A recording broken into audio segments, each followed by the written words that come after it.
Universal Father, Mother God, we thank you for this opportunity to be together. We thank you for the gifts of spirit and the certain knowledge that we are spirit. We ask that you surround each and every one of us with your white light of protection, your pink light of love, and your blue light of healing, and that for each of us, true learning will take place. We also ask that you allow each of us as we go through our lives to be joyful, happy, and content. We also ask that you bring peace and joy into the lives of ourselves and their families. We ask this in your name. Amen.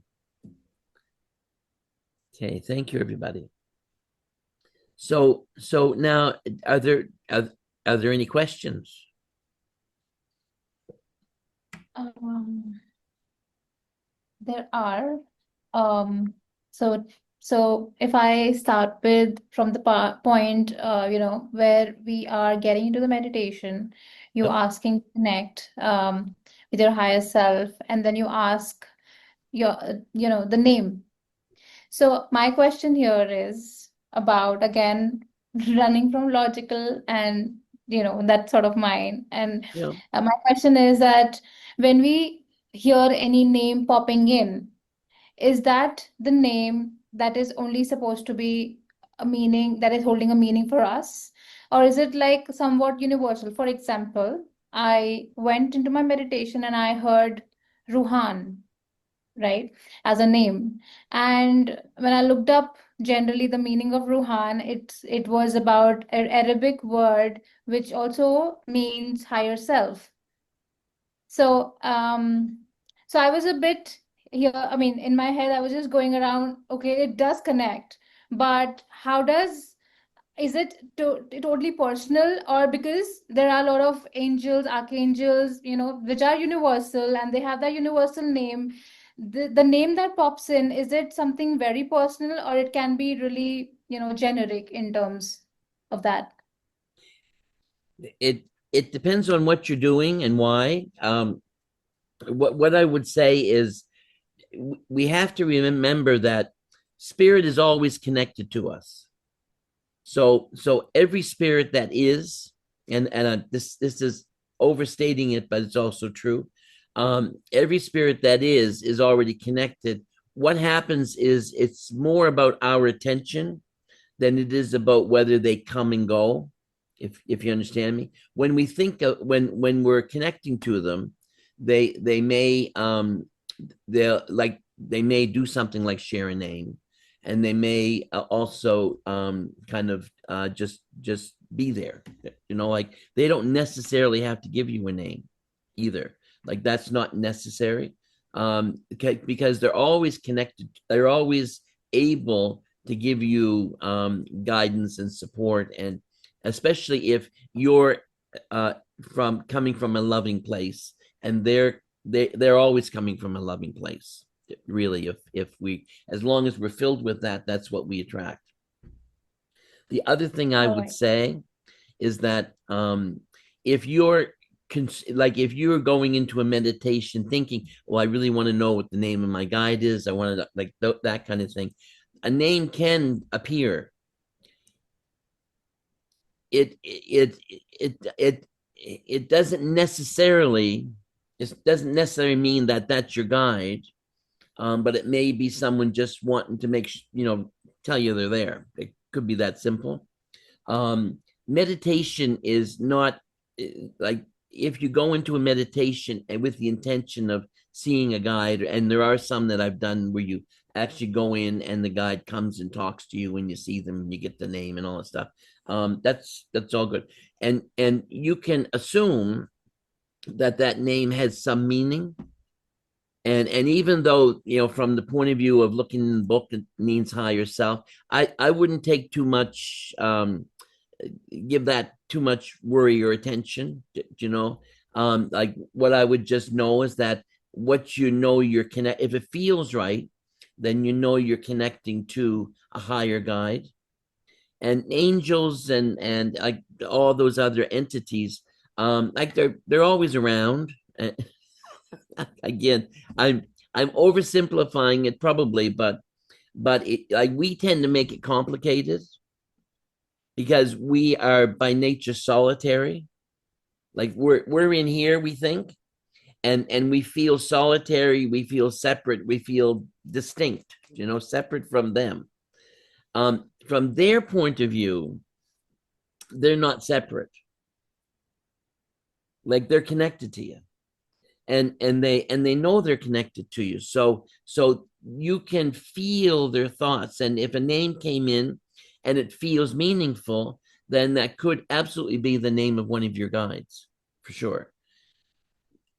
The other thing is that we're always surrounded by a community of spirits, always. So there might be, I'm going to say this, I'm maybe exaggerating, maybe not, well, not really exaggerating, but like like we don't just have one guide. Different guides come in to bring different things to us. So like my main guide is David George, and I saw him many years ago now, and he's worked with me now for 40 years. And when I do any kind of spirit work with channeling or anything like that, he usually comes in at the beginning, and he gave me his name. That first time he gave me that name, and when I saw him, what I saw him doing, as crazy as this sounds, like he's Roman, and I saw him sitting on a couch eating grapes. That's what he was doing at the time. And he's got a good sense of humor, and he's very loving and very supportive, and he's always there to support me and stuff. The other thing is, as you work with spirit, and there's a difference between meditating and working with spirit in a way. When you're working with spirit, it has a bit more intention, really. But when you're meditating and doing a meditation that brings a guide, then again the intention's there. You can like accept it, but don't and I'm going to say it this way, don't overthink it. Just relax into it. It's a new thing. It like there's all kinds of new and interesting things that will happen as you develop your gifts, and that's totally normal. And there'll be things you understand and things you don't understand. But what you need to do is be positive, constructive. Like I know some people who like if they're talking about working with spirits, they're worried about evil spirits coming in, and they're worried about that. I don't spend a lot of time worrying about that. Because if I do, then what I'm doing is I'm sucking them into me. you know because here I am being negative, thinking the world's full of negative evil spirits, and they're out there saying, oh look, she's looking for us. you know so no, you don't give that a lot of power. You trust, and what you can trust as you work with it. And for you, you're just beginning the journey, so it takes a little while just to get comfortable. And but once you're comfortable, like I never have to worry about negative spirits or anything, because David George and I have another one called Peter Paul, and all my guides seem to have double names. I'm sure it's my quirk, not theirs, but but they're there to look out for me, and like nothing comes through me to me unless it goes through them. And that would be really the function of one of your guides, is to be kind of protector for you. And what they offer us is absolute protection. Like it's not about maybe they're around, maybe they're not around, maybe they're off having a pie somewhere or drinking a Coke or something, and they're not there in the moment. No, no, no, they're always there. They're always there. And why are they always there? They're always there because they live outside of time and space. Where they live, there is no time, there is no space. They can be always there with you, and then they can go off and eat grapes on a couch if they want to at the same time.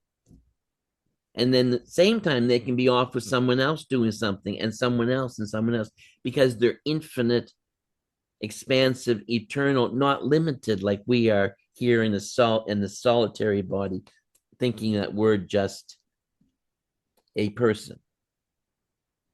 Like, and there's truth in that.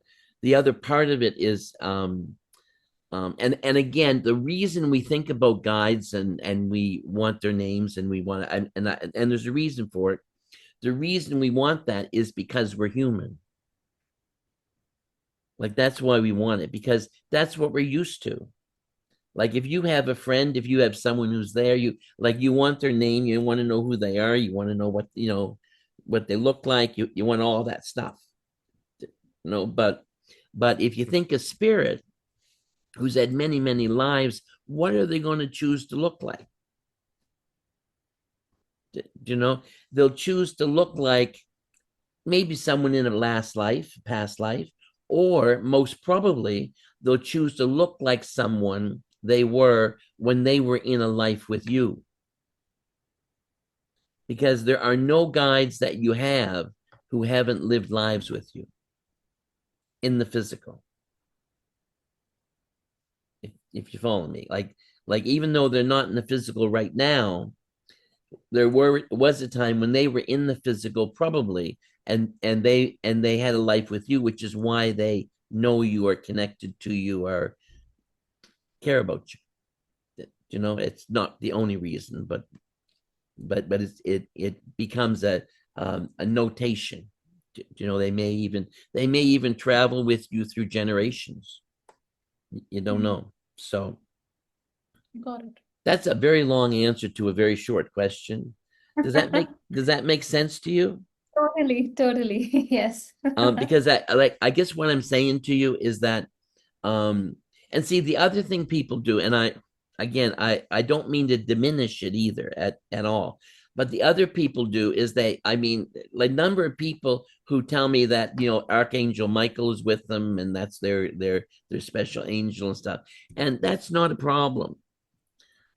Because Archangel Michael could be with all of us in the same moment. Yeah. So it's not like Archangel, and I don't mean this unkind. This is human in its perception. Archangel Michael is connected to all of us. And if we think of Archangel Michael, he's going to be there. Like he's going to come in. He's going to be there and support us, because that's who we want. And that's his job. Like Archangel Michael doesn't sit around thinking about it. Someone calls him, he's there. Someone thinks about him, he's there. Like that's his job. That's an angel. An angel's job is to be supportive and work with us.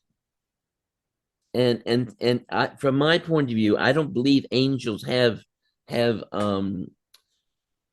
free will like we do. Like we could decide, if I was Archangel Michael and you wanted me to come and talk to you, I could decide if I wanted to go or not. I could think to myself, well, I'd rather watch that show than go over and talk to her. But Archangel Michael can't do that because he's an angel, and his job is to respond to people who call on him, and that's what he does. Like he has no choice. He can't decide not to do that, because God said, listen, you're an angel, that's what you do. You're my messenger, you're my worker bee. So does that make Yes, yes, sense? it makes total sense. Yes. Anyway, I hope that helps a bit. Yes. Does anyone have any questions around that?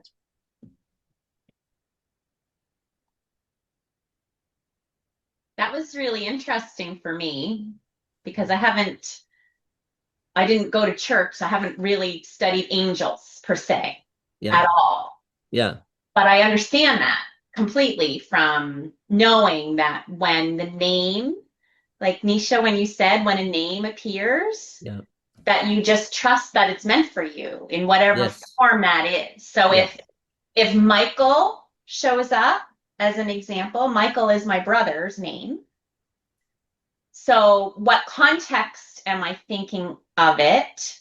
What is the message in the moment for me?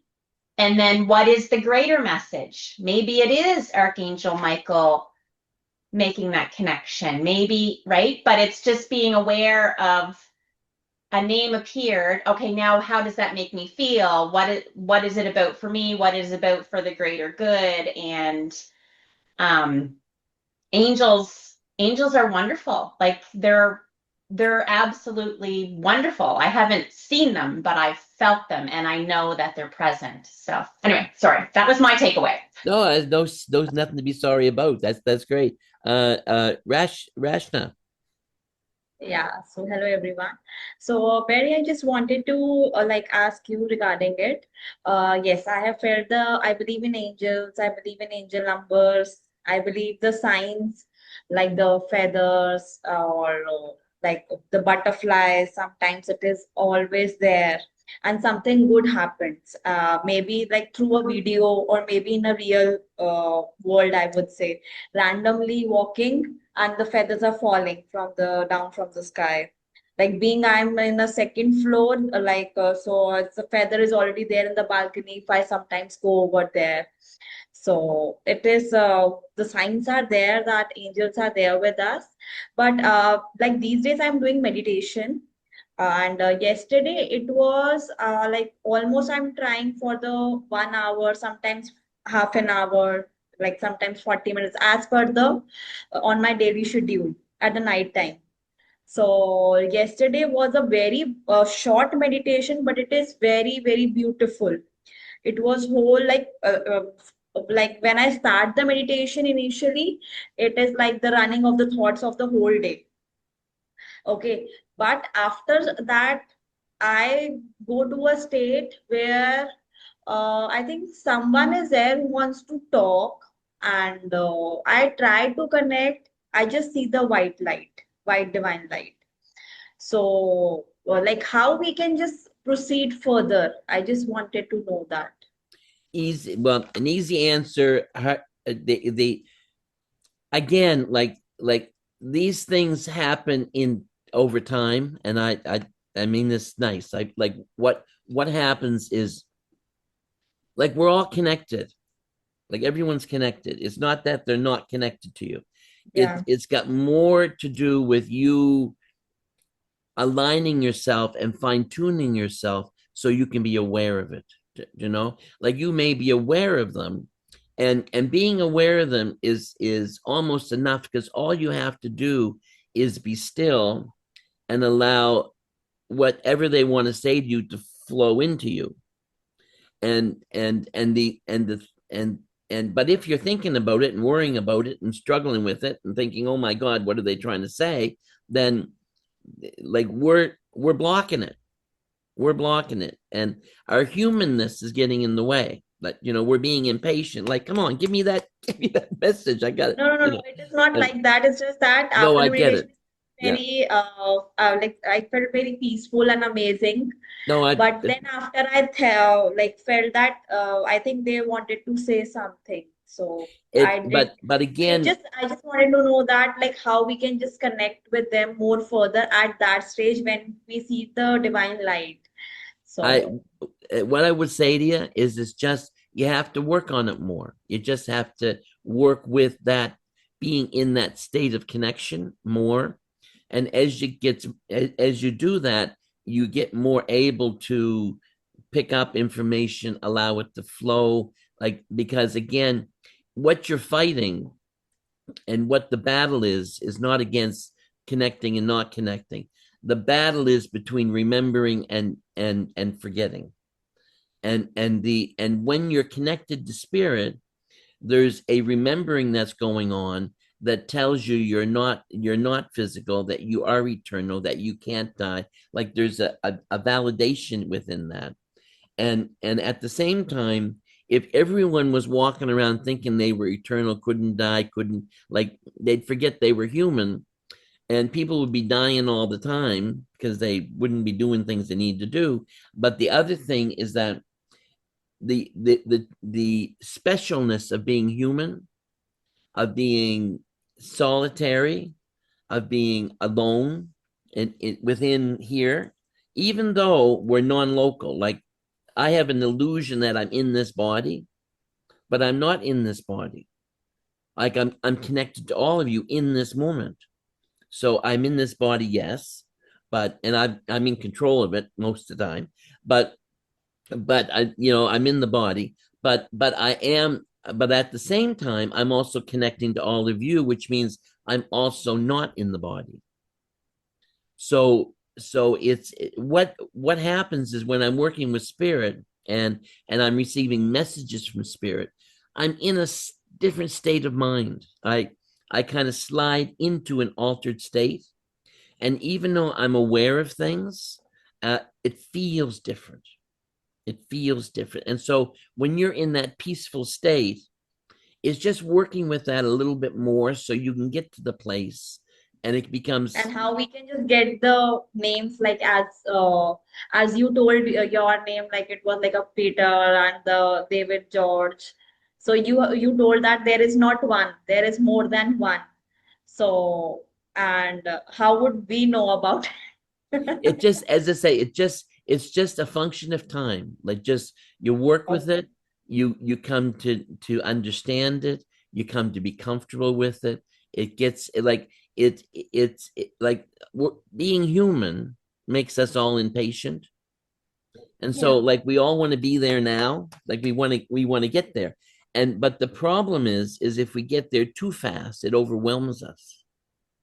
Like what happens, my experience is people who try and move too fast get too much stuff coming too fast, don't know what to do with it, can't process it, and then they shut down because they just can't deal with it all. So it's better to do it step by step and get there.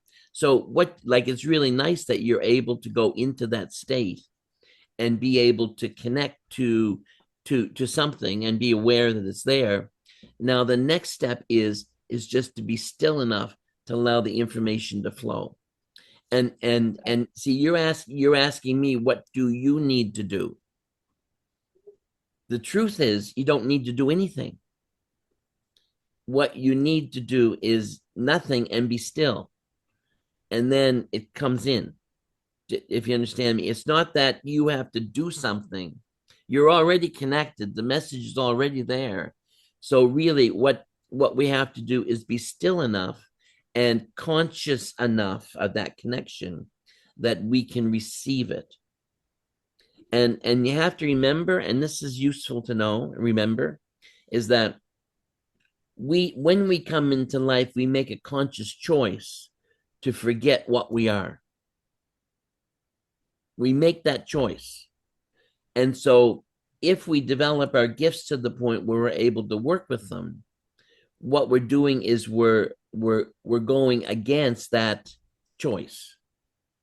And we'll never be like, some people it comes easy to, some people they have a really strong, that's all true, but most of us are kind of committed to being challenged, like being in life and being challenged and not knowing everything, and I'm doing a book on I'm doing a thing on manifestation, and what I'm saying in the book is that when you develop your abilities and become connected to your consciousnness and your awareness, what you're actually doing is you're connecting to something that is so much more, I want to say intelligent, that's not the right word, infinite than we are. That thing that we're connecting to can work with us in partnership to make things happen in our lives. That's what that does. But I can't sit here and decide that it's going to rain. Like, I can't make rain. Well, some days, but I can't make rain because No, you can make the rain also. yeah, and nor would I want to be. Well, yes, I would on some days, but like we can't control reality ourselves. The only way we can control reality is through partnership, through relationship. Because when I'm working with reality and I'm trying to change something, what I'm doing is I'm communicating with that higher source and saying, listen, I'd really like to have this. in, but I'll accept it in the right time, in the right place, in the right way. And what that does is it allows the divine to bring it to me so it works for me. Because being rich would not be good. I mean, even though I would love to be a multimillionaire and be rich, I would be so bored. I would have a pool, but I would be bored with it because I have like 40 pools. You understand? And I've met people who work with manifestation in that way, in that what it's about is getting things. And yes, they get things. That's there's some truth to that. We can force that if we want to. Well, it's possible.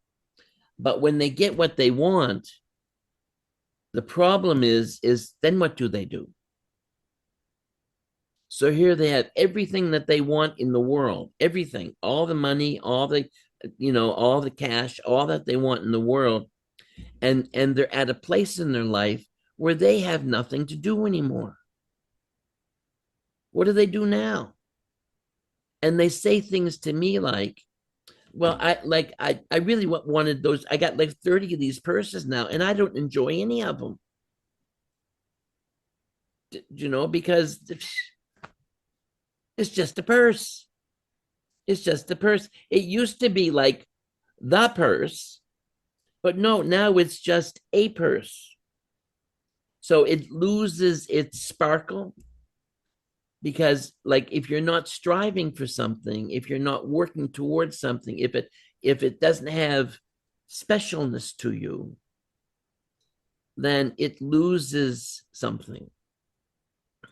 And sorry, I went on a tangent again, but I hope that makes sense. But no, I like what I'm saying, Rashnet, is the question is absolutely fair.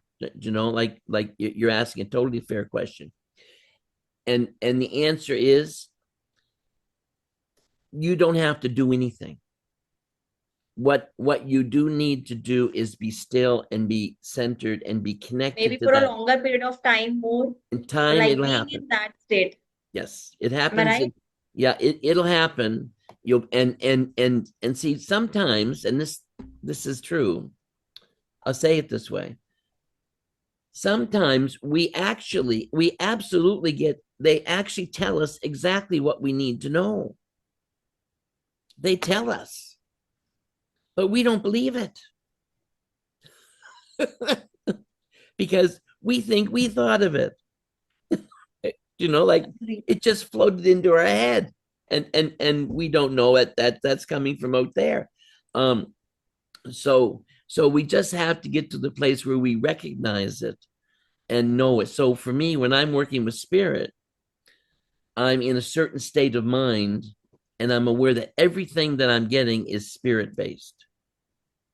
Everything, and then in a breath, I can switch out of that, and I can feel the shift when it happens.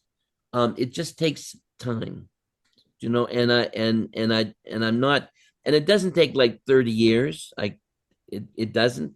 It takes working with it for a few years so that you're at the place where you are not getting in your way. And the issue isn't that you're not hearing it. That's not the issue. The issue is that when you hear it, like if someone gives me, like, for example, this has happened. I've gotten messages for people, from spirit. And one spirit said to a woman, your aunt Shelley is here, and she wants to say this. Okay. And she said yes. And I'm thinking to myself, oh my God, like, so I said, you know who Aunt Shelley is? Oh yeah, she died about, yeah, I know who she is. And I thought that, like, sometimes, and see, if I get a name, if it's strong enough, I'll use it. But the problem is that it's different. Like if she had come up to me and said, what was my aunt's name? what was my aunt's name, I would absolutely not be able to tell her because my human mind would be going, okay, Anne, Ralph, Sammy, Samantha. I would get in my way so fast. So it has to just happen. So I know that it's not me. And that's a useful thing to know when you're receiving information, is that it needs to come without a lot of work. I know people who sit for they're trying to get a message and they'll sit and they'll focus on the message for like 20 minutes. And I'm thinking, oh my God, if it didn't come instantly, it's no good. You know, I can think of a lot of things in 20 minutes. You know, so no, it has to be instant. Instant. If it's not instant, then it's not that. You know, it's us getting in the way sometimes. You know, so oh my God, talking comes so easy to me. I hope that made some sense to people. Yeah, And thank it's you. Thank you so so much. wonderful. So wonderful hearing your conversation. Like we can, we can go all along all day. Yeah, my problem is, I'm saying this with humor, truth, but humor too. I could sit here and talk all day and never run out of things to say for sure. Um, but I like to give you an opportunity to ask questions, so I'm just not telling you everything. So so any questions around that at all that I just said? No, I think I mean, for me, it made absolute sense. Okay. And Rashid, was that helpful to you? Oh, Rashid, are you freezing there? I think she is. Okay. The so and Vicky or Sonal, any questions or anything come out of that?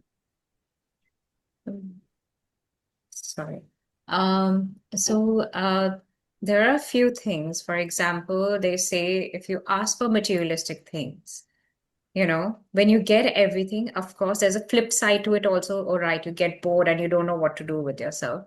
But there's also another side where they say that once you get everything, especially those who are into spirituality, because they're a lot into manifestation and everything. Once they achieve everything, then they have nothing to do, but they get more involved into spirituality. I mean, they start getting more deeper into spirituality. That is also one of the flip sides, I feel. And I feel I've seen a lot of people doing that. I I don't think I don't think that it's necessarily true.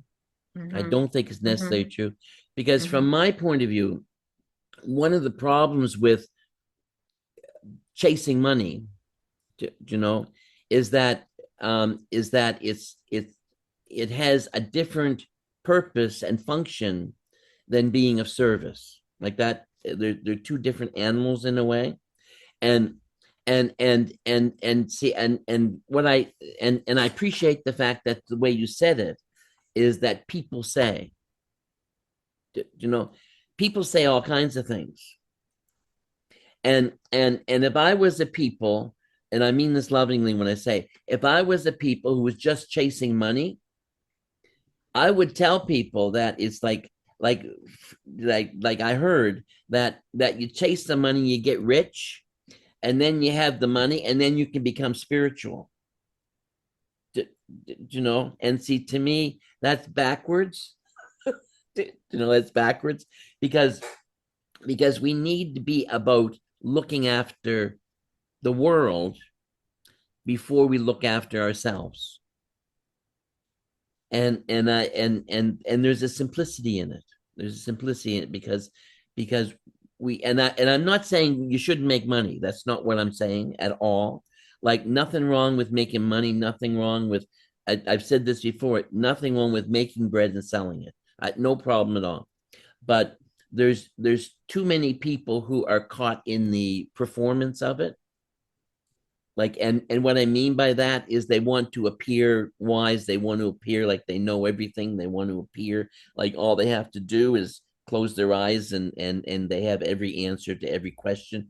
I like and it just doesn't work like that. Like it's amazing. It's amazing. But humans, it's sometimes it's too easy for humans to get caught in the ego of it or the performance of it.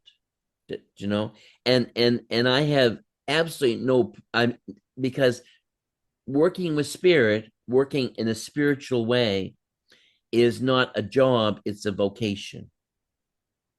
And there's a reason why it's a vocation. If it's a job, then what you're chasing is money. If it's a vocation, then what you're chasing is being of service. And there's two very different intentions there. And at the same time, the challenge I have and the challenge that other people I know have is that they like how can I say they don't like I don't want to limit people from having access to me. You know, if they want to reach me, I want them to be able to reach me. I want them to be able, that's why I do this kind of thing. I want them to be able to talk to me. I like, it doesn't have to be about money, you know, but at the same time, I also want people to value it. And not because I want them to value me. That's not what I mean. I want them to value the fact that someone out there is being of service to them. And I want them to take that awareness and go be of service to other people. You know, like that's, to me, that's what this is about. It's about taking what you learn and sharing it with other people in a way that helps them become well, become better, become more. And it's hard not to be grand in it. You know, and what I mean by that is I've spent my whole, and I mean this not because I'm amazing, that's not why I'm saying this, but I've spent my whole life getting down off pedestals. Like people want to, and I know I'm going to be here. I'm going to be right here. I'm going to walk beside you. That's where I'm going to be, you know, because like I'm going to do workshops for 10 people at a time because I want everyone to be engaged in it, be connected to it, be working with it, be involved in it, rather than doing workshops with 50 people in them. Like I could make a whole lot of money with 50 people workshops, but that's not useful. If you follow me. So that's kind of my take on it. So I'm not and so now I'm not at all saying people shouldn't make that's not what I'm saying. I'm saying we need to value it in a way that makes it accessible, but also valued. You know, like if you don't charge anything, and this is part of the challenge in it, because it's a contradiction. If people can get it for free, they don't value it. You know, if I was charging $300 an hour, people would value it more. And there's a truth in that, and I have no problem with that truth. But it also means that I'm not accessible to a whole bunch of people who don't have that. You know, and so I like, and I make a choice. You make a choice, and I have no problem with people making the other choice either. But it is, for me, it's a vocation. That's why I created an interfaith ministry. That's why I did weddings. That's why I was interfaith. That's why, because it would be real easy for me to be a strict, judgmental, nasty Christian and make all kinds of money by making people feel guilty. And paying me to talk to God to make them not feel so guilty. But that's not useful. Does that make sense? Yes, Master, it does. So the, I had a question with somebody, and I yeah, was like, uh, why should healing be even a source where we should be charged? And I was like, it feels like business. She said, isn't it business? It And is. that's the challenge, Yeah. is that what people have done is they've made it too much of a business. Yes. Like Yes. veterinarians, for example, now Yeah. will charge you as much for an operation on your dog as they'll charge you for an operation on you. Do you understand? And there was a time when it was different. It was different. It wasn't a business. It was a vocation.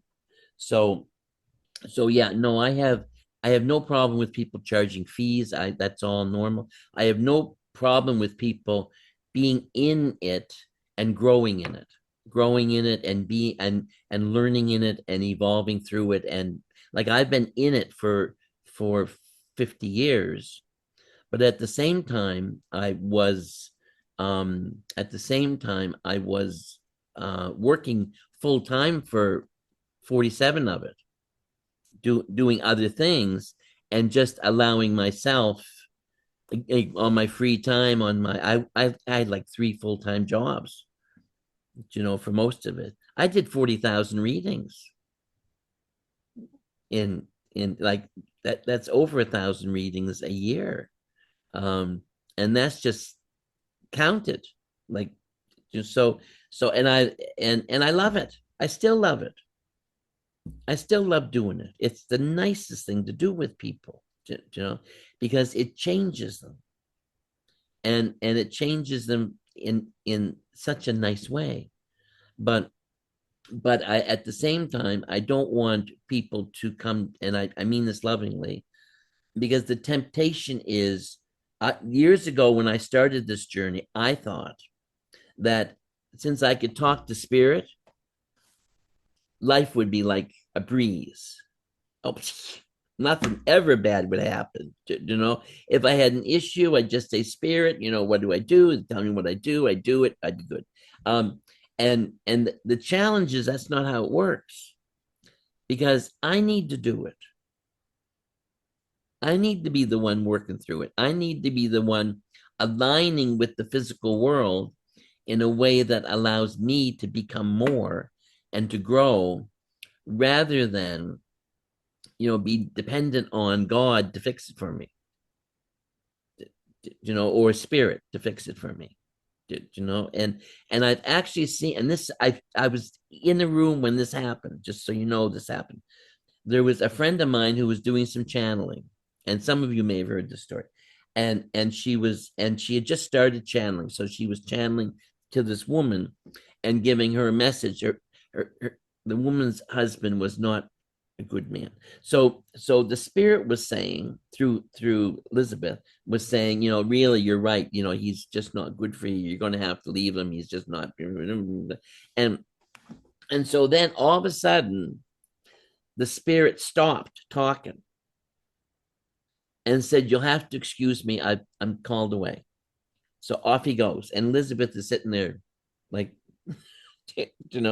and then a few minutes later, he comes back, and he's back again. He's talking, and he says to the woman who's sitting there, who he was just talking to, he says, I'm told that I have to apologize to you because I'm not supposed to talk in absolutes.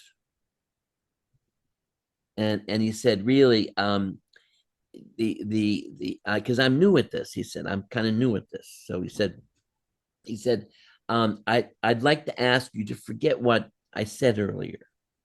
Just pretend I didn't say it, and we'll start again.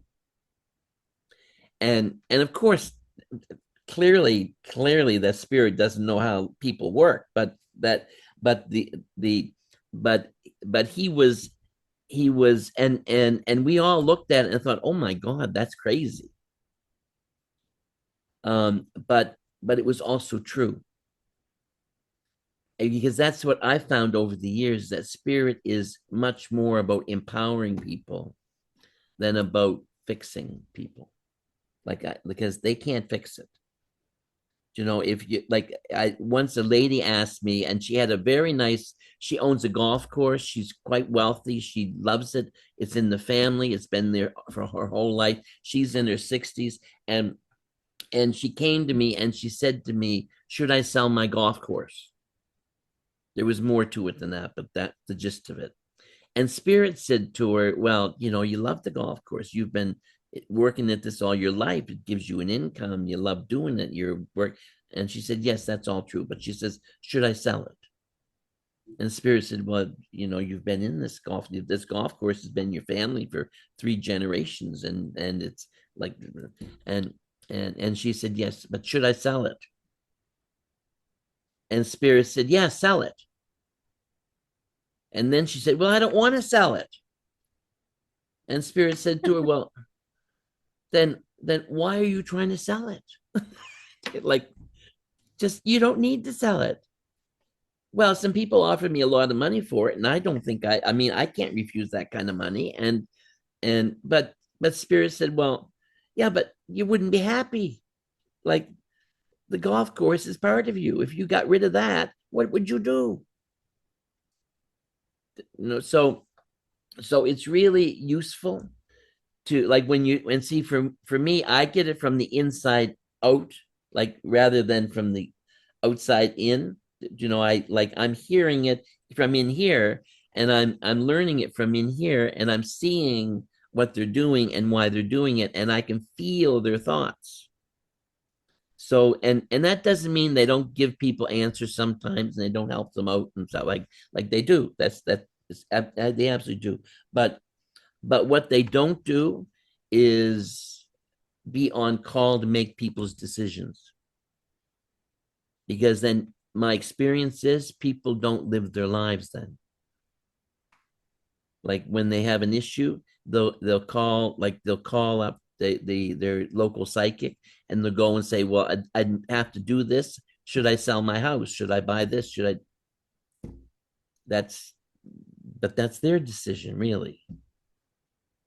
And if they don't live that decision, they don't learn the thing. You know, and that's what we're here for, is to learn. Does all that make some sense? And it's amazingly simple. Like, it's profoundly simple. Like, it's not, and there's no, like I'm doing the book on manifestation, and I'm doing the workshop, and I'm thinking, people are not going to like this. because what I'm telling them is what they need to do is to connect to their consciousness, to align to the world that they're living in and working in, to set their intention, to connect to the divine. And yes, be prayerful, but not in a negotiating kind of way. Like, I'll be good if you give me this. Like, that's not the way it works. But align to the divine, and the divine will bring it to you in time. Like, not today necessarily, and not like in 2 days, but in time. And it's kind of amazing. I'll give you a simple example, and it happened the other day. Is I was thinking to myself, well, you know, I'm getting older now, and I don't have, well, I have cash, but I don't have a lot of money. And so I'd like to have, if I get sick or something, I'd like to have a little bit of a backup here somewhere, you know, because when you work for yourself, you know, it's so I said that, and I said it not out loud, but to myself. And like 3 days later, I was going in to do my mortgage. And the guy said, and I've never been able, with the mortgage, I've never been able to, or never wanted to, I guess, get you know, take advantage of the equity on the house. I never occurred to me or anything.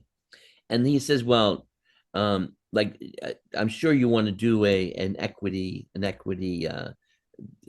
line of credit with the, you know, because, and I said, well, no, I wasn't thinking about that.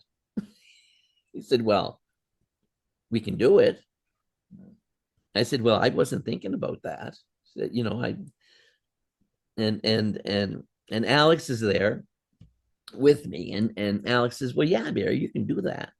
And I'm thinking to myself, well, if I do that, then if I go and I don't know, get $150,000 and I spend it all on chocolate bars, then that's going to take away that money from Alex when I die. Like I don't want to do that. But then I thought, well, why don't I do that? So there was my problem solved in a heartbeat. And so now I, I have this equity, which I did not have before. And well, I had it, but I just wasn't using it. And but like it was the answer to the question. And I don't need any money. That's not what it's about. It's not about needing money. It's more about Barry being human and feeling a bit less secure than he probably would like to. And there's no reason for him to feel that either. But I find it amazing that happens all the time. That kind of stuff, and you're all doing it. And the thing that you forget is that you're participating in it now. Like that's what you're doing now. Is you're creating a environment, you're creating an intention, you're creating a world around you where you can do things, learn things, be things. And that's true for all of you. Like I don't know about Rashnet, but I know 3 of you have left jobs or in recent times to pursue your dreams. And whether you left it intentionally or not is irrelevant, because what it did is the universe brought it to you because you wanted it. Like that's the truth of it. And so now what you're doing is you're shaping the environment, you're manifesting. Now that you have the freedom to make certain choices and move in certain ways, you are changing your lives. Nobody else. You're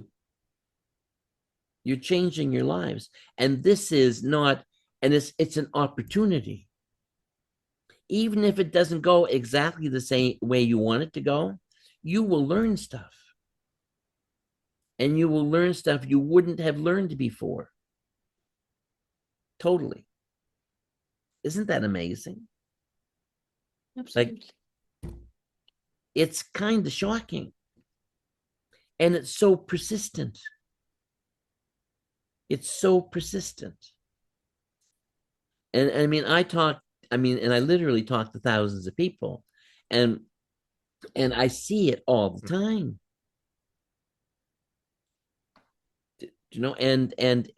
And people use that opportunity, or they don't. It's a choice. That's what life is. And that's why we came in here and chose to forget what we are. Neat. Amazing, really. And here Barry is doing 40 videos at a time, and then as I'm doing them, I'm thinking, oh my God, that's exactly what I want it to be. Oh my God, that works. And the only reason I'm doing it is for someone else, and not for me. And I don't mean that I don't mean that, I'm angelic or anything. It's like, it would never occur to do it for me. It's about being of service, about doing something that's going to be useful to people, and putting it in a form that's useful. And all of you are kind of doing the same things, or wanting to do kind of the same things, which is par for the course, so. Anyway, sorry, as I say, talking doesn't come hard to me. So does that make sense to you guys? Yes. Yes, Master. And just to add on also, the kind of knowledge that you give and what we are learning, because learning never stops. Even if we land up doing something or not, the knowledge that we take back, our soul takes back, is vast. Totally. And that is Like something that we are going to carry forward. that's why you can't fail. Absolutely. And I feel since, I mean, for example, I'm taking me as a person, Yeah. if I am gaining this knowledge, this is going to go down my lineage as well, my future generations as well. It Absolutely. might be whatever I am also having right now, maybe because of my ancestors. But at Yes. the same time, because I'm into spirituality, uh, it's all energy. It is going to ripple if out It to all my affects lineage, to my future generations. everything affects everything. Yeah, And yeah, again, remember that time doesn't exist. absolutely. There's no So time, no space. all So those yeah, lifetimes are happening now, yeah, and yeah, you're connected to them all. yes, And in some ways, and I know this is, I love this as to say this because it's so startling to me too, but what we forget is that we are some of our ancestors. We are them. Like, it's not that we know them or we knew them, or like, we are them. And I've seen people who have died and had proof that that same person came back. Yeah. That same person, within a month of dying, came back into the family. And I've told you a story about the lady who or her husband committed suicide, and they came to see. It's a whole long story, but they came to see me, and I helped them find them, so that was all good. But then and the girlfriend came to see me that same day, and again I helped to find her, find him too. But so he had died, and about a month and a half later, the woman comes to see me whose husband had died, which was him, and and said, well, I'm having the strange dream about a baby. And I said, well, your daughter's pregnant. And she said, my daughter's not pregnant. I said, yeah, she's pregnant. I said, he's coming back. Like, he wants to come back and deal with this stuff he didn't deal with, that he checked out so soon for. He's coming back to deal with it in this lifetime. She said, no, he's not. I said, and then she said, my daughter's not pregnant. I said, yes, she is. Go give her a call. So she went off and she called her daughter. And the daughter said, yes, I'm pregnant. I just found out today. Oh. And true story, this absolute true story. And so the child is born. It's a little boy, looks just like he looked when he was a child, like 50 years ago. Like, exactly the same birthmarks, like same. No question it's him, none. And she kept it all to herself. So now her grandson is used to be her husband, who she couldn't who she couldn't stand, but and they've worked it out. And like, that was 20 years ago that this all happened. So now he's 20 years old. They love each other. It's all good. But the amazing thing is that I personally, and other people too, but I personally have a validation that he died, he came back, and it's him. Like, and there's no question about it. Like, it's not even kind of a question. You know, that's amazing. That's amazing that can happen. And so, and if that can happen, all kinds of other stuff can happen. And I hate repeat. I know I probably repeated that story to you a few times, but the reason I do is because it's so useful. in terms of understanding. And for me, I had the opportunity to experience it in a way that is unquestionable, like not even kind of questionable, so and so that's useful. And Rashnet, you were talking about signs and stuff coming, and people like seeing a bird or that kind of thing, and that absolutely is true. Like people do get signs from those kinds of things. You do have to be careful though, because you can't assume that every time a bird flies by you that it's brought by that person, and or every time you see a feather that is an angel feather, and I'll tell you a quick story. Actually, it's a good story. There was a lady, and she was a very well. She was a psychic. She was standing up in front of the group, and I was there, and she was doing some spirit work, and there was a feather that was falling down. Like there was a couple feathers fell down, and she said, "Well, these." She takes the feathers, and she said, "Well, these are angel feathers. The angels are here, and da da da da da da." And and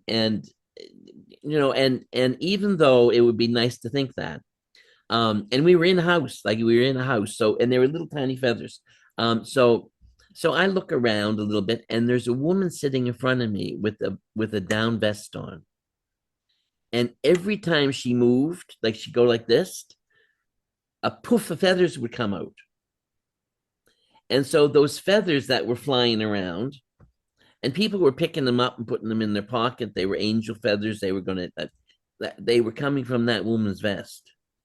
No question about it. Now, so and now that doesn't mean that that's always the case. I'm not saying that at all.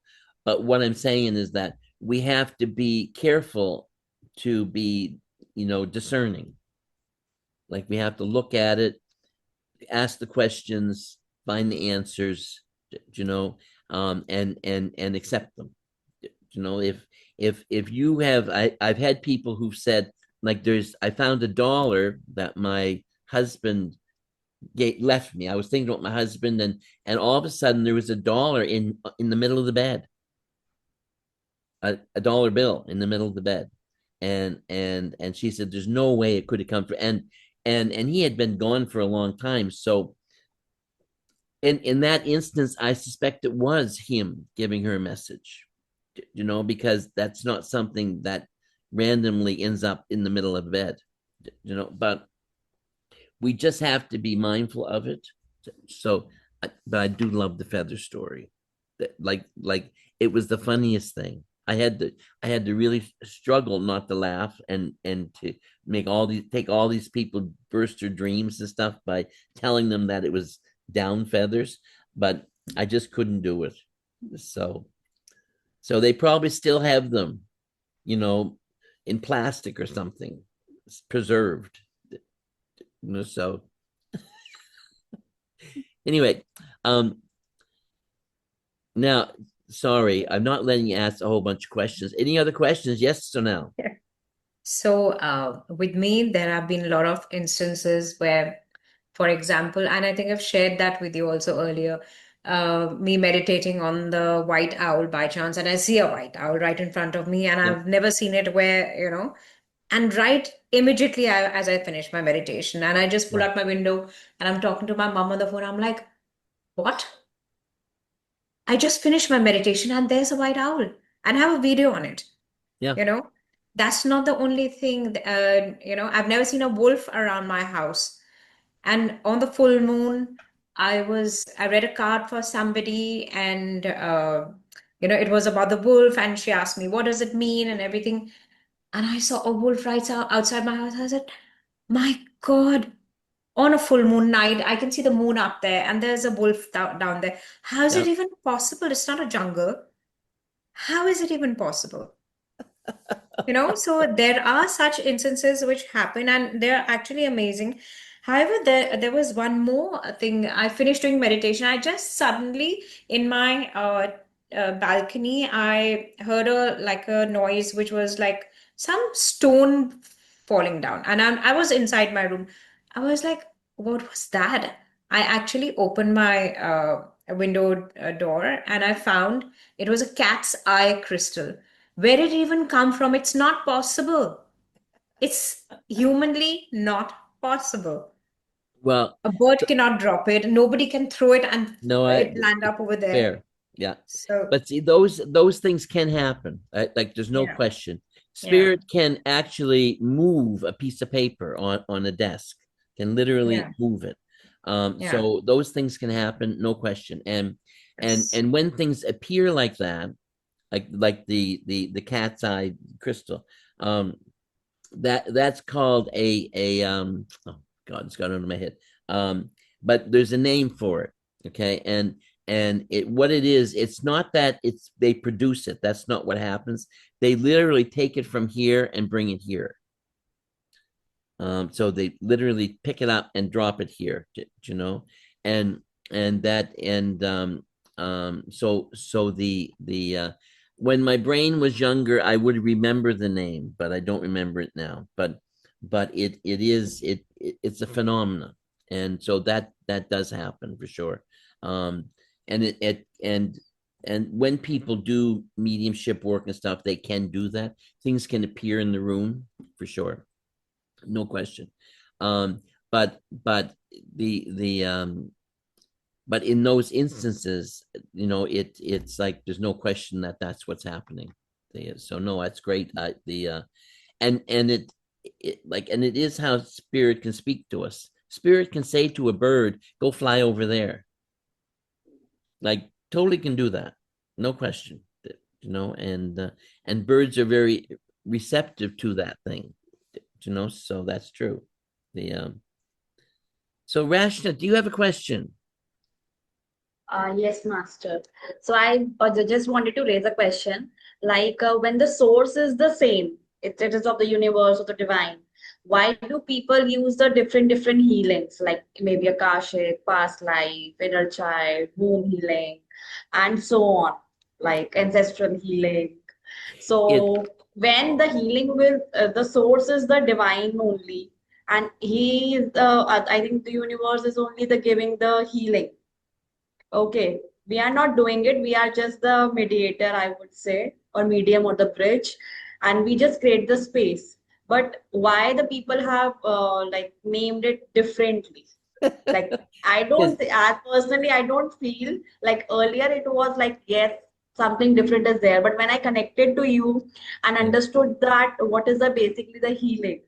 yeah. So healing is going to be the healing only. It can be the ancestor, the in the end, the result is that the person should be healed in a It version. it So, healing is see, people look at healing as a technique, and healing is not a technique.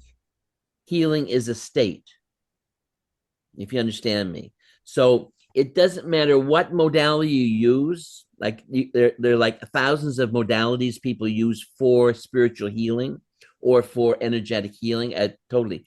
Um, and I will say this, and this I don't mean this to sound as mean as it's going to sound, but a lot of like what people do is they want to own things. It's very human. Like we want to own things, and so we can own it if we can own it if we are um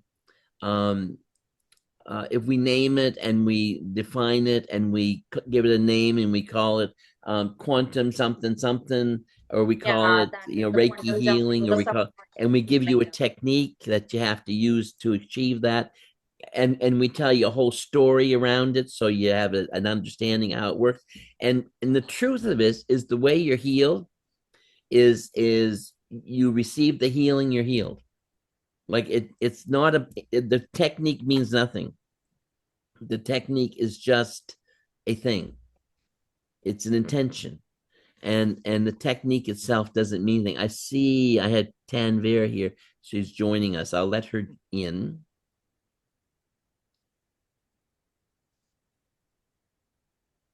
Hi, Tanvir. How are you?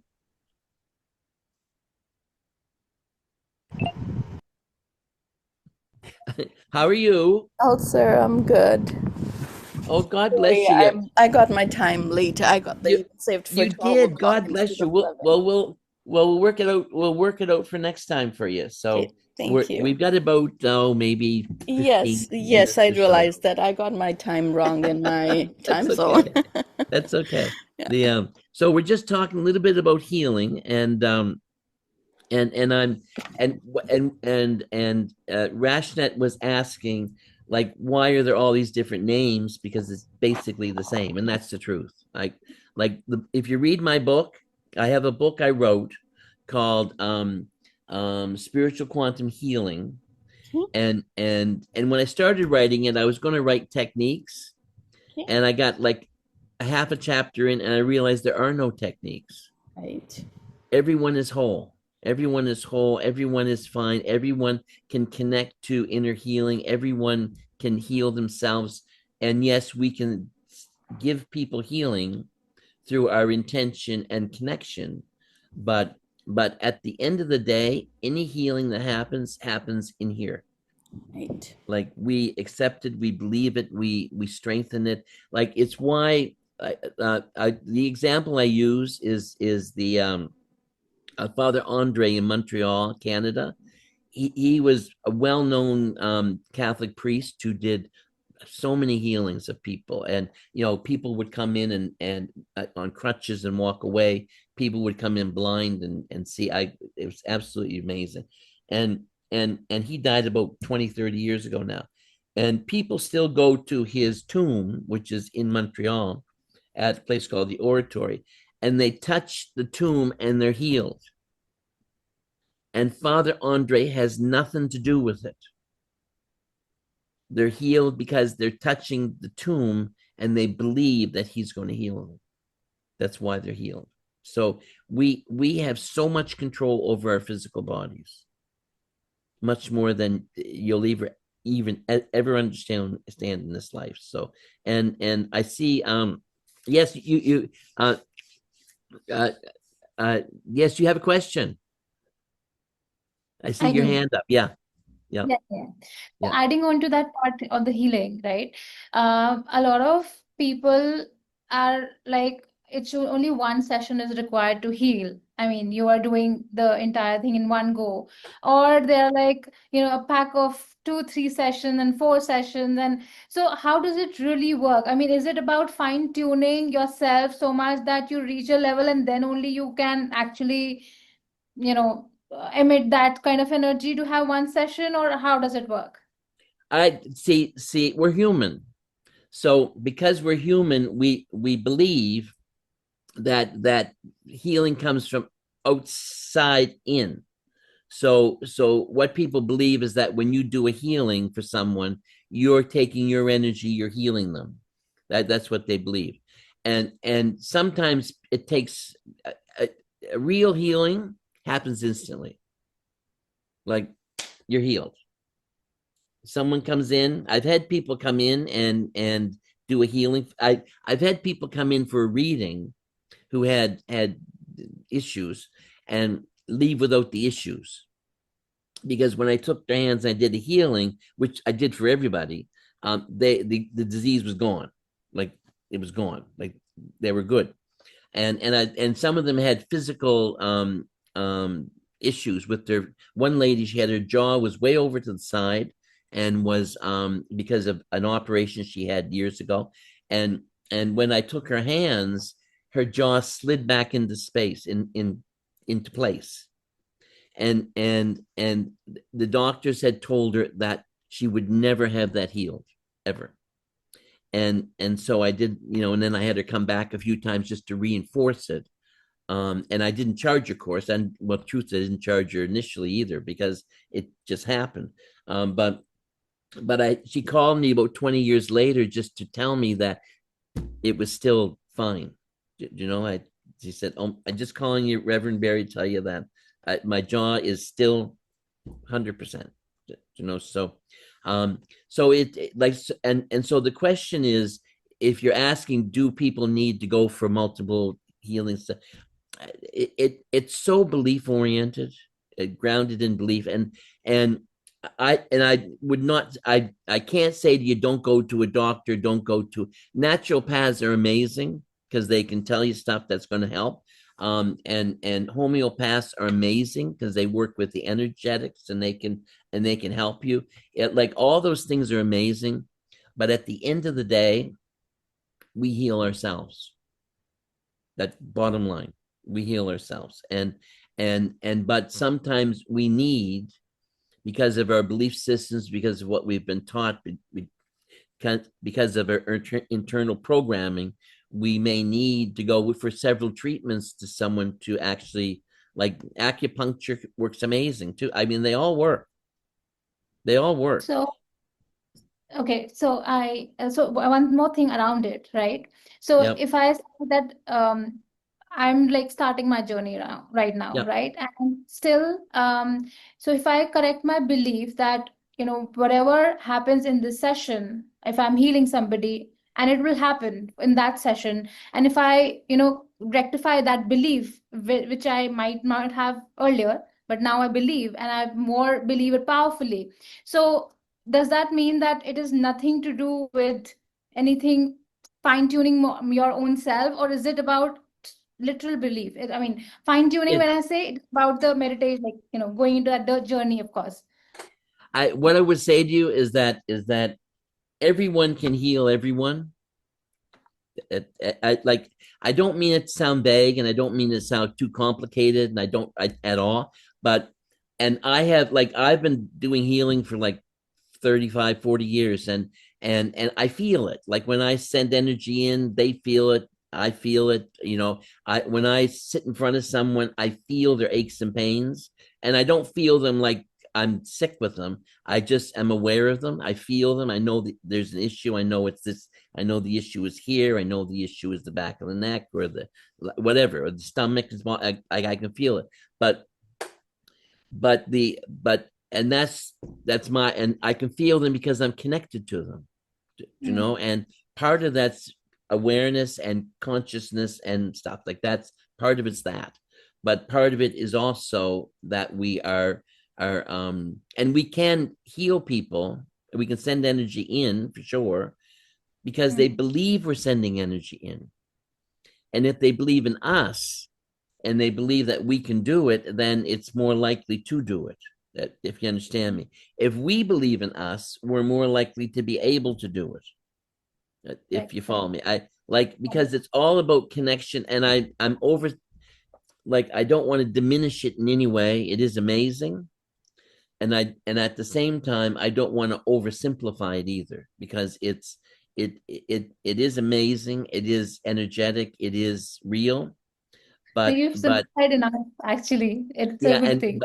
but you just can't, like the truth is, it's so much a core belief. It's a core belief, which is different than just believing it. Like there are people who go to hospitals in Japan and they have terminal diseases, and they go in, and for a month they eat properly, they do different things, they do meditation, and then they do one session with the healers, and the cancer is healed. One session, because they've aligned themselves to a certain belief system, a certain understanding and when they believe, what the healers are doing is they're not even sending in energy as much as they're saying in the chant, you are already healed. That's what the words are that they're saying, is they believe they're already healed. It's just the body has to catch up with them. So it's not a simple thing. I would say that to you. And yes, everyone can do it. Like, it's not like, but some people it comes easier to because they're more aligned to it, because it's partly about alignment. It's like there's different things that it's about, but alignment, belief, connection to your awareness and your consciousness and other people's consciousness, like that's all part of it. So like the fact that I can feel it in people's bodies, and when I send them healing, and not every time, it's not 150%, like not every time, but when I send them healing, they literally, like, they come back to me over and over again because they can feel it coming in. like they feel the energy, and they didn't even believe it was able to be done. And so for them, the fact that they can feel it and they never felt it before means something, because that validation means something. So it's not simple in its complication, but it is simple at the end of the day. Very simple. Like if you read my if there's the book on quantum healing, on my site there's a like I can send you a copy of it too, to help, like you can look at the book is there available on the site. So if remind me if I don't send it to you, I can send you access to the videos and stuff that go with it. So I can do that. Sure. And Sure. Rashna, you have another question? Yes, like sometimes it happens, like when we just talk to you or maybe just share our problem, uh, it happens in a positive way in the next day itself. Okay, so same way, like my identity with my friends, I would say is like they use like they feel very healed version whenever they just talk or a safe place with me, and whenever they just share the problem. Though I don't do any personal healing unless and until they say you just pray for us or anything. But after sometimes maybe within 2 to 3 hours, I'm listening that that thing has been turned into a very positive way. Yeah, no, So that makes why is sense. it happened? I just wanted to know. Like I am happy, like they The share the it with the, me. the They are way to struggling for understand it, a, is that they were able to share it with you. They felt safe, and they felt maybe loved, and that can be healing. That can change the game. It can be enough to change the game. You know. So like when I'm not doing any like I'm you not don't doing need to do any anything. problem. No, you Yeah. don't need to do anything. It like that's what the book, like when I wrote the book, that's what it's about. It's saying that no one needs to do anything. All you need to do is know that you are whole. You know, like every, and I'm going to say this, it sounds far too over dramatic, but every disease is grounded in mind, in belief, in fear, in pain. Like it's all stuff that is grounded in something that's not physical, and then it manifests as a physical issue. And and what's her name, Louise Hayes, was teaching that for like last 40 years, Yeah. and she, Psychosomatic. she did amazing work. So now I want to, Tanvir, you're there. Can you, do you have that? Thank Oh, you, Master, there for you your are. Great. answer. Now Thank you. I apologize, you poor thing. I know, I'm so sorry. It's No, my don't fault. be I should sorry. have just Yeah. watched my Well, we'll have calendar another and one coming had up the right soon. time saved. Yeah. But I Sorry do, for like interfering and Tanvir, interrupting everyone. and Nisha also. Nisha is in the class too that you're in, for the intuitive development class. Hello, Nisha. So like she's taken that too. And what we're going to do is we're going to have a class in the next, probably in a week or two, where we once a month I'm going to be doing a class with all of you who are in that class, to practice what you're learning online. Okay. So that's great, and thank you for taking the course and stuff. Now do you have any questions, Tanvir? Any questions that you have that I can address? I do have a lot of them, but I know I know Well, we're running out of time, so maybe I well, will. don't be pressed by time, but just tell me what the biggest question is that you've got. At the moment, it's not related to the course itself, it's Okay. related to the subject. To me, I am just very new on this journey, and I am still learning, and I'm getting started, and I just feel still lost in my way. It's okay. It's okay. I'm just trying to grasp the concept. I have so many things that let me here. I think so. It was just universe Yes. aligning everything for me Yep. to get me connected, and I found my way here. I am walking my way through it, but yes, I still find myself lost with the belief system that I've been brought up with, and the reality that is different from what I have always learned, and accepting things in a different way. Yep. It's challenging. It's It's okay. I don't you like you're not alone. Yeah, You're not I'm alone at sure. all with that. And I would also say to you that, like, again, like, humans like to complicate things, Right. and humans like to make things fearful. Like they Right. like Yeah, fear. Like that's true. they Like, like being vulnerable, fragile. And the notion of God as being separate from us is also something they like, because it makes it so that God outside of us can influence us, you know. And it's understanding that God is not, yes, God is everything, like everything, like from like us. everything. Oh yes, you can. I have my cards. Yeah, God bless her. Read the card, Vicky. I was trying to zoom and see if I can read it big. Yeah. Yeah. The one I Those drew cards. this morning. Yeah, when you go into my if you go into my on my website, Right. and you go into the Radiant in the resource library, you'll find a series of 30 cards, which to me are the 30 principles that represent all traditions. Okay. And see, for me, I'm an interfaith minister and have been for 40 years now, 45 years now. And when I started, nobody understood what an interfaith minister was. They said, well, what does that mean? Like, how can you be an interfaith minister? You know, and and the simplicity of it is that I understand that God is the foundation of every tradition, and that every tradition has been, how can I say it?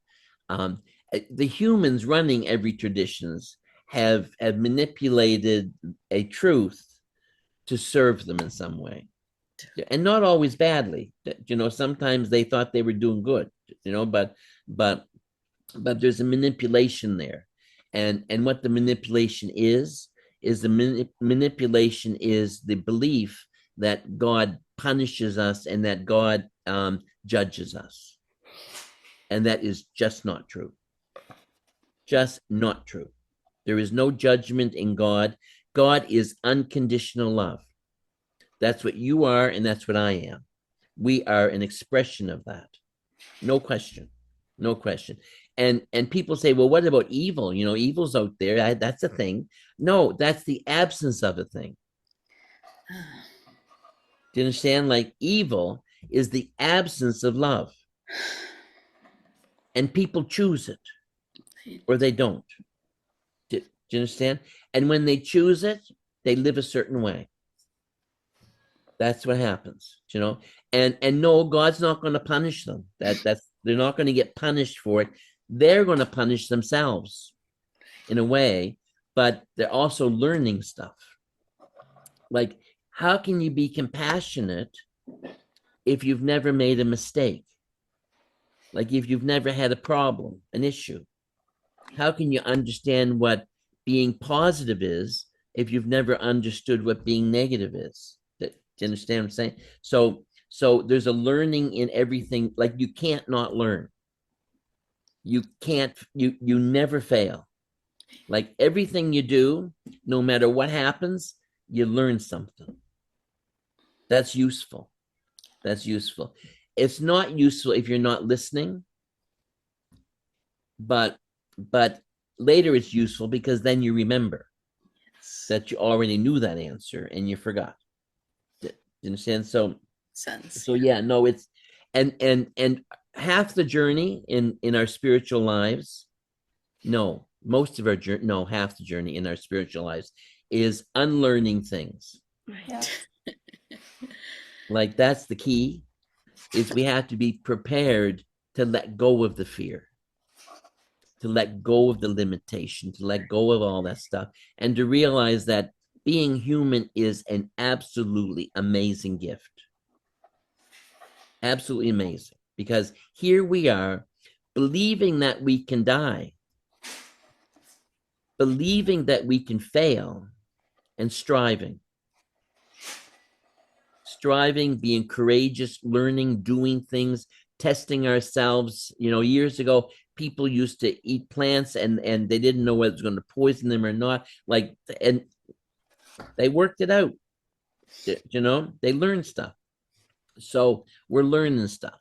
And people say to me, well, you know, one person said, well, I think I probably had 100 different lifetimes. Like 100 maybe. No. We're talking tens of thousands of lifetimes. Like, we're not talking 100 here at all. You know, like we spend, you and I, all of us, we spend most of our time in the physical. Well, no, it's not true. Time doesn't exist for us anyway. But we spend time in the physical because it's a great place to learn things and to experience things and to learn what chocolate tastes like and to learn how to drive an electric car. You know, and to learn what it's like to raise cattle. You know, like how can you do that if you don't have a body and just a mind? You can't do that stuff. So we're learning stuff here. It's like an amazing gift. So it's realizing, Tanvir, that and you're not, and people say, well, I don't know anything, I haven't. No. You are spirit. And it's not that, no, you don't have a spirit. That's not what we're talking about. We're talking that you are spirit. You are that awareness. You are that thing that we call spirit. And you've chosen to live in a physical body and believe that you're limited. But you never will be, and you never were. Do you understand? Like, and that doesn't mean I can change it doesn't mean I can change the weather, and it doesn't mean that I can eat poison foods and be okay. Like, you know, like I'm human. Right. Part of me is human, but I'm still spirit. I'm still spirit. I have two minds. I have a human mind, which is unfortunate. It's not a bad one, but I also have a spirit mind. Like I have the divine mind working in me, and we all do. So we have those two parts of ourselves, and we're growing and we're learning. So it's kind of amazing. It is kind of amazing. And so you'll enjoy the journey. But go into my website there. There's all kinds of content there. And when you and Nishta put your, like, when you joined the class, I gave you a membership to the inner circle too. So, and everyone here has access to that. So, and that's where this class is operating from. And I'm just learning this whole platform and stuff. So you'll forgive me when you get multiple emails all saying the same thing with just a little change in it, because I'm making a change and it sends it all out to everybody. And once it goes, I can't get it back. So I had to be very careful. I'm just kidding. But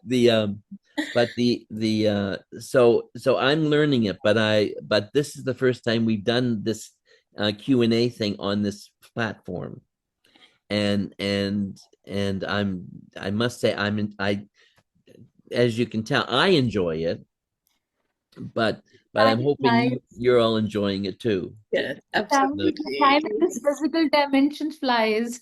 Yeah. Even though I came in late, but I think so. It was just what we were discussing in terms of the question about healing. Yeah. It just, I felt like, oh, it was right on point. Like it was something in my head, and I just came in at the right point there. And I was like, Perfect. it makes so much Perfect. sense. Like we've been just taught, and what I learned. I've been learning lately Akashic records, and I do Reiki Yes. and Yes. reflexology kind of thing. So I was different modalities that I've been learning, and I've been just, but like the modems or things that I was learning through, I was just not, there was just some piece missing. Like that clarity wasn't there. It was just like something is missing and it's not connecting that I piece. Just learning I get and it. listening it from you, it just like, it feels like that piece is fitting in there now. Well, I'll tell And you the Akashic records. I see. For me, the way I understand it is that that's divine mind. right, right, That's right. That's divine why I was mind. like, it just, they make it sound like it's something It it's a out of library you, somewhere. right? And it's not out of you. That's why it was hard for me to believe in something that we are accessing something that's out of us. Like it just doesn't sit in my brain. I was like, Yeah. I'm traveling somewhere out in time, out of me kind of thing. It wasn't just fitting right into my human brain. All of us, everyone who does readings and Yeah, stuff, we're all connecting to that all the right. Yeah, time. I like because the Akashic records is divine mind, for want of a right. better way to say Like it. it, that It's makes me it's trust that it ocean of more. consciousness out there, Right. you Yeah. know, and the and see what and what humans do, and this is what they do, is they develop constructs that they use to understand things that they don't understand. Right. So they call the Akashic records, that because the only way they can understand records is to have a storage place where all the records are and like libraries of things. And you go to this Akashic record and you get this, Right. you know, and what they don't understand is that what the universe is, what spirit is mind. Right. No time, no space, unlimited, expansive. Everything is there. Everything from every time is there now.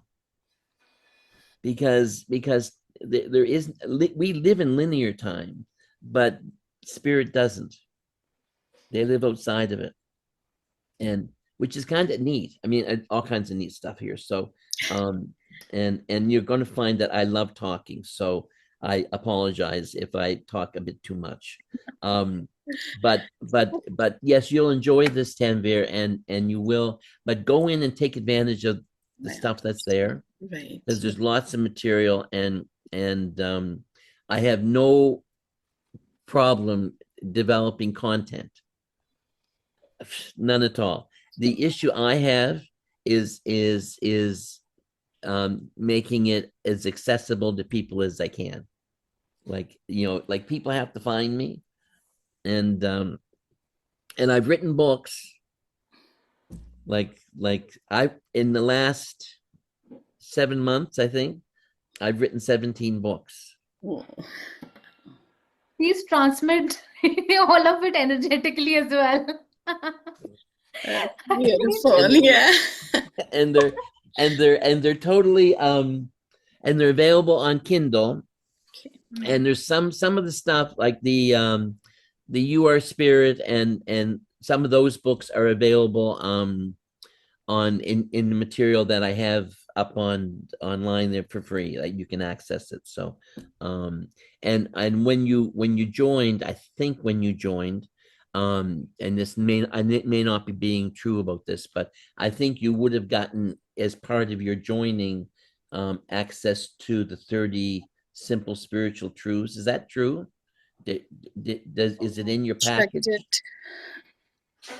Okay, I you may haven't not done have seen that. it yet. Yeah. Okay, that's fair enough. The and look, there's a lot. If I did up and Vicky tested it and it worked. I did up a map for people to get through the inner circle, and I sent it to all of you. And what it is, it's basically a video that walks you through it.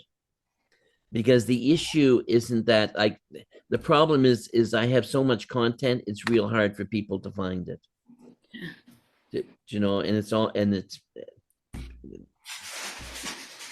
just like, and I was telling them that I just, like, yesterday I did like 40 videos. Yeah. and they're up on you, well, they're up on YouTube now, but they're not available because I'm going to be using them for a workshop. But having said all that, I'll stop talking for a minute. And does anyone else have a question? I think I'll park it for the next time now. So now, Yes, I have one last question, that since you were saying that we all come in our physical bodies, yet we are spirits. But what if we choose not to come in a human body, in a physical body? And a lot of people talk about in Hinduism, like this is moksha, you attain moksha, that you don't want to come back, and then you choose, it's your free will not to come back in a human form. So, how much of that is actually true? well, see, and I'm going to say this, and I mean it totally lovingly when I say it. Humans think human. Humans think human, you know? And so, see, what we feel is, we feel that coming into a physical life is something we wouldn't want to do because we're spirit, we're infinite, we're eternal, we got all this stuff, you know? But yet, what we crave is, we crave experience. Like, we want to be in a relationship, a loving relationship, and not already know what everyone's thinking. You know, we want that, and we want to do it and be loved by someone. And then we also want to do it and it not work out because we've never had that happen to us. And we want to learn from that because we want to understand, you know, these things. And so lifetimes and are functional, and that they provide us with opportunities to grow, to evolve, to change, to experience things like if you don't come into life, you don't know what coffee tastes like. You know, if you don't come into life, you've never eaten a strawberry. Do you understand? And when you go back to spirit, having done that, you take that memory with you and you can live in it because your mind, you're pure mind, you're not physical in any way. And if you have a thought, you can live in that thought, and other people can come live in that thought with you, if you follow me. So let's say when I talk to people on the spirit side, and I can see them, and they're in a family gathering, and their brothers there, and the sisters are there, and there's family there, and there's oftentimes a brother or someone that didn't know they had because they died and they were a miscarriage or something, and they're all excited, and they're able to do that because they're all connected through mind. And this, what we're doing now, is a small example of that.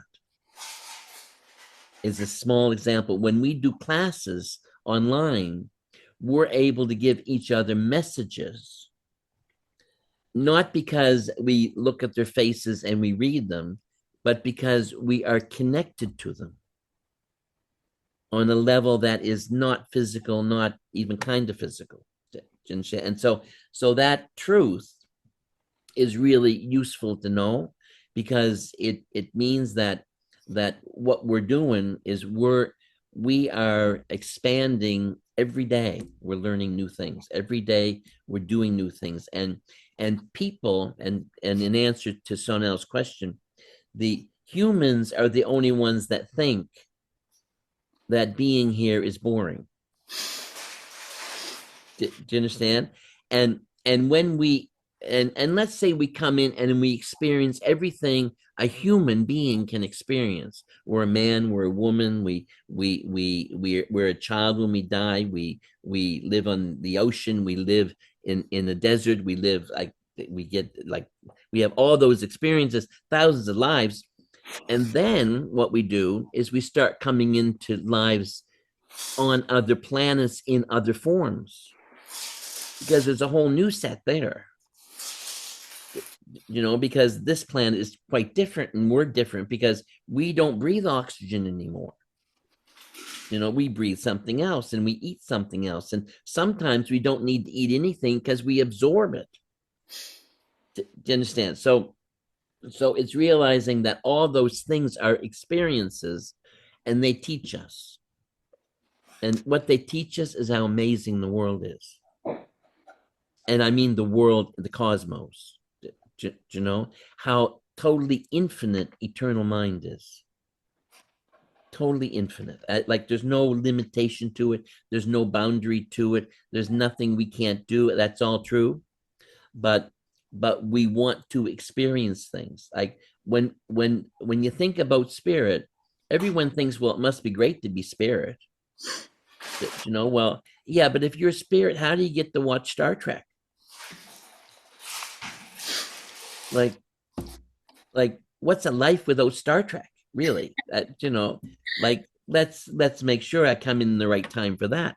But it's realizing that we are experiencing things through our limitation, but rising above it and growing and learning, evolving, changing, and we've been in this life, we've been in lives many times now, and checking out isn't going to be useful to us.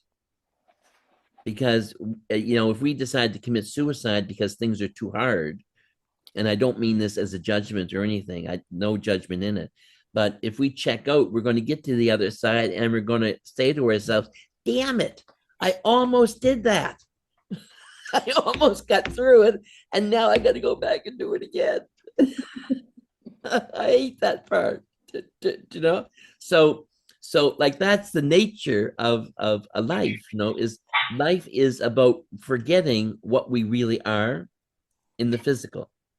And so all the stuff that humans say about like that's them having an imagining of what it means to be spirit and thinking, well, if you're spirit, you're so amazing and so expansive, and why would you ever want to come into a life and live it? But I mean, like, this is like a gift. This is like amazing, and you can come in smart sometimes. Or you can come in rich sometimes, or poor, or I mean, all those different ways of doing it. Next time I'm going to be taller, for example. Like, no question. But it's like I had a fellow say to me once, and this is true. He said, well, I've learned everything I can learn here. I'm going to be checking out soon, I think. And I said to him, what do you mean you've learned all? Well, there's nothing else for me to learn.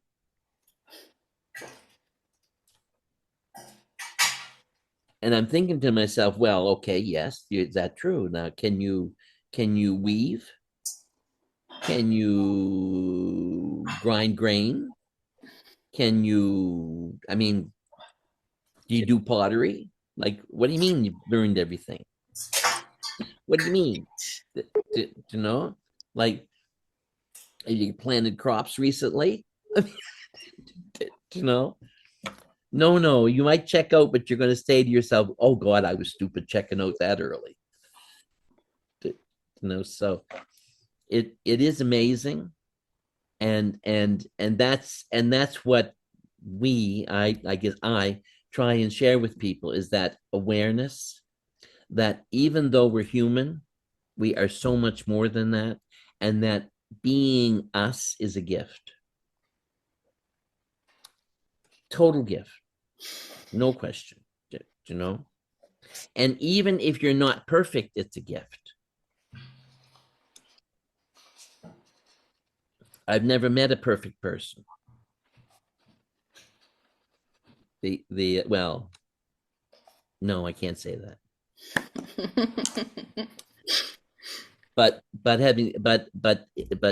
so so yes, see, I go back to humanness, and you have to, when you listen to people talking about things like that, and you listen to people talking about, like there's only one way to do something, or like what you have to really understand is that they're talking from a limited human perspective, and they're not thinking of the bigger picture. That here they've lived, like, see, I know people who think that this is their last life, because like they certainly are so wise. Why would they need to come back? And the fact that they think that is the very reason they're going to have to come back. You understand? Like,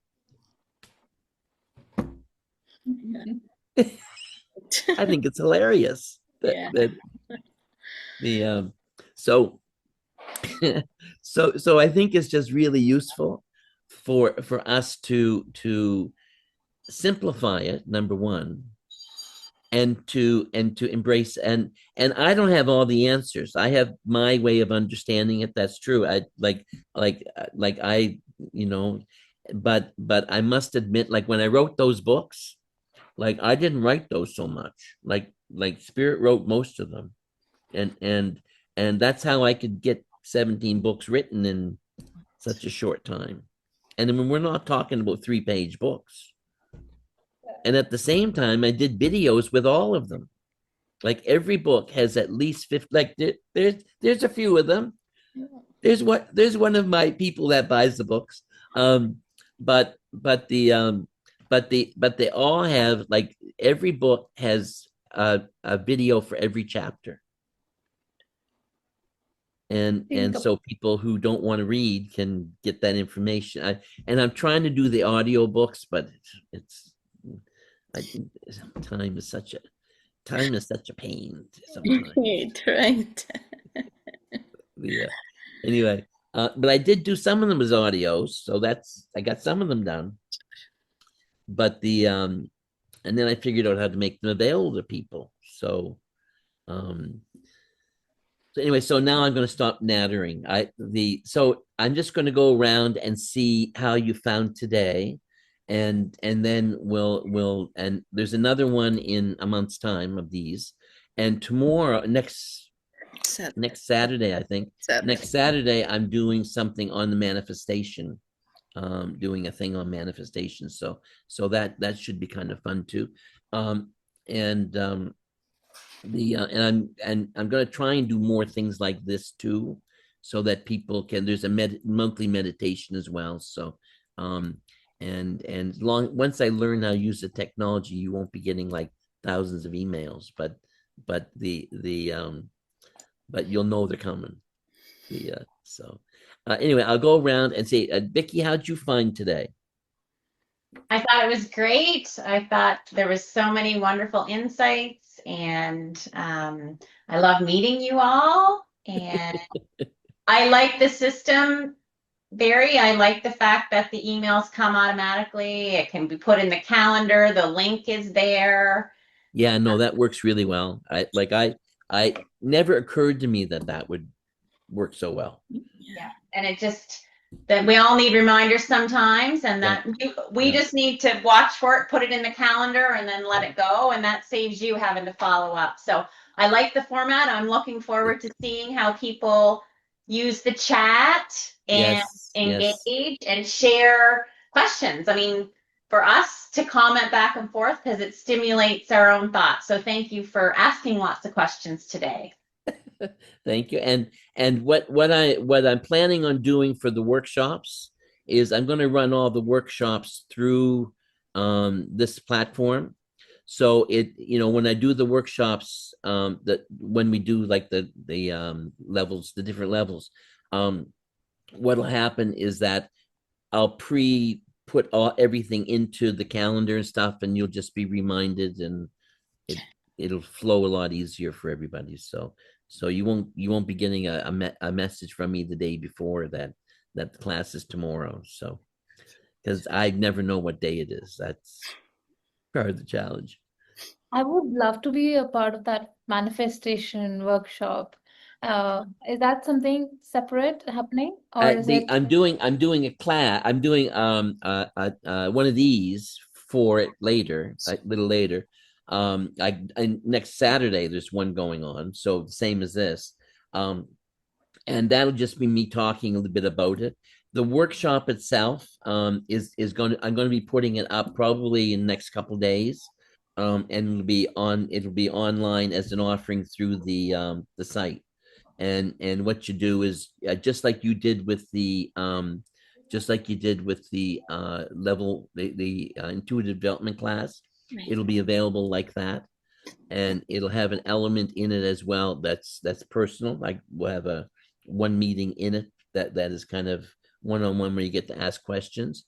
But I get to put a whole lot more content in it when I can do it in that format, because my problem is that you have to remember I'm doing workshops, but like I have workshops here and I have work and I have like in 2 weeks I do like 12 workshops, Oh, you know, and then I do other stuff. So I have to kind of figure out ways to make it more accessible to people, and then we do the live stuff when we can, and and you that makes a in my difference. life.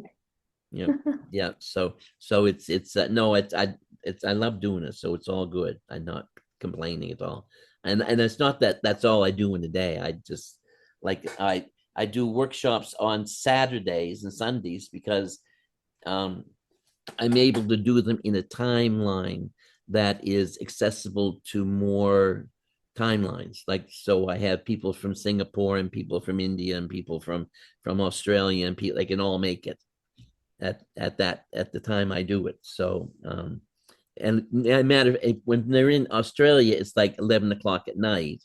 And when they're in like, but they still within a timeline that's not like 3 in the morning. So we do Yeah. that. So anyway, and so Nishta, what did you think of this? Absolutely amazing. I mean, to be honest, like I am just loving being a part of this whole thing. Like from the time I've got connected to, I mentioned this before that I have been, the information has been falling in my lap, like, like whatever I need for some reason, it is happening. So, so yes, truly thankful for everything, for this entire experience. It's Can't thank very enough. Uh, You're very welcome. Thank you. Yeah. And Sonal, like Sonal's been with us for quite a while now. Yes. So how'd you Almost. join this? Enjoy this? So, Master, hats off to you first, because what all you do, writing the books and creating this portal where everybody can join in and everybody coming in together. Because what is this? This is like a collective having the same kind of similar questions and, coming forth. And I think you've created a beautiful portal, Yeah. and just let it keep coming in, because it's all adding to our knowledge bag. It's just That's filling nice. us up. So thank you for all that. Thank you really so much. Thank you. I Grateful to appreciate you. it. Yeah. It's a joy to do, and it's and not only is this something I share, but it's something all of you are sharing at the same time. Yeah. So it's a nice thing for all of us as a collective to get together and to share and ask questions and stuff. So Yes. that's And getting great. to know new people as well at the same Absolutely. time. So Absolutely. This is yeah, I love yeah, this portal because this will be able to expand. And yeah. this is the first time we've done this now. And I suspect as it grows, it'll be me more people. But and I've limited like I've made the resource files that are out there accessible free for people, so that people don't have to buy to get to the resource library. They can just go into it and be there. But this is a bit different. Like in the inner circle here, it's more workshop based. Everyone here will either be in a workshop or involved in some way. And anyway, so that's a nice Helps you to grow better opportunity for yeah, sure. it will work Yeah, better, I think. So yeah. And I feel it's an energetic portal also. Yes, that's totally fair. Yeah, Yes. Yes. yeah. Thank you. Thank you. And Rashnet, how about you? Yeah, thank you so much, very like it's been long, quite while we have connected. Your sessions, your resources, I would say, your books, your readings, each and everything. So thank you, your healing, especially. Thank you for each and everything. And I love this portal. Like first time we connected on this, we all are connected from the different countries, and Yep. but the energy level is the same. It's all in a very collective. And yes, we all are the healers here. So thank you so much. It was nice meeting you all and looking forward to learn more. Thank you so much. Thank Thank you. you. Thank you. And Tanvir, you poor thing coming in late. How'd you enjoy what you saw? I've been struggling there to unmute my phone.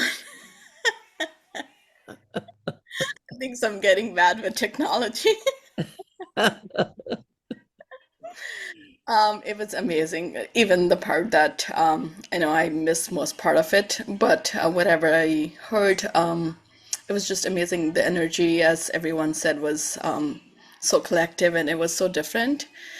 I've been on different platforms. I've been learning different things for a while now, and this was the most amazing experience I had. It just doesn't feel like the people have connected. I must say that like yes, we are in this human form, and yes, everyone is trying to. There's different ways of teaching, and everyone is doing it for different reasons. But whatever I have come across so far comes like more of monetary based learning rather than spiritual, Yeah, and rather than just aligning with what I was craving for. And this is yeah. first time I have come across something that just feel more aligned to what I've been searching for. I don't have the words to express yet. No, I Yeah, understand. Yeah, I but understand. it just feels way more aligned like then, and the energy was like it made my Saturday. I'm so happy. No, that's what. Thank Thank you. you. I appreciate that, and see from my point of view, it's like I've always worked to make it accessible to people, and Right. to make it so that people don't have to feel that it's money based. And Right. as I say to people, I have no problem with people making bread and selling it. And that's kind of what we're doing, is we're making something to nurture people, to support them, but we have to remember why we do it, Right. and why we do it is not about, it's not about the thing, the money. It's about the nurturing and the growth, and and that's the point. So thank you. I Thank you. appreciate that. The So I'll do a little closing prayer, and then and thank you all for being here, and allow me to experiment with you. So here, and we just do a little prayer. Universal Father, Mother God, we thank you for this opportunity to be together. We thank you for the gifts of spirit and the certain knowledge that we are spirit. We ask that you remain with us, that you guide us and support us, and help us move along the path to our greatest good. We also ask that you allow each of us to be a messenger of your love in all of life. We ask this in your name. Amen. Thank you, everyone. Take care. Thank you. See you all soon.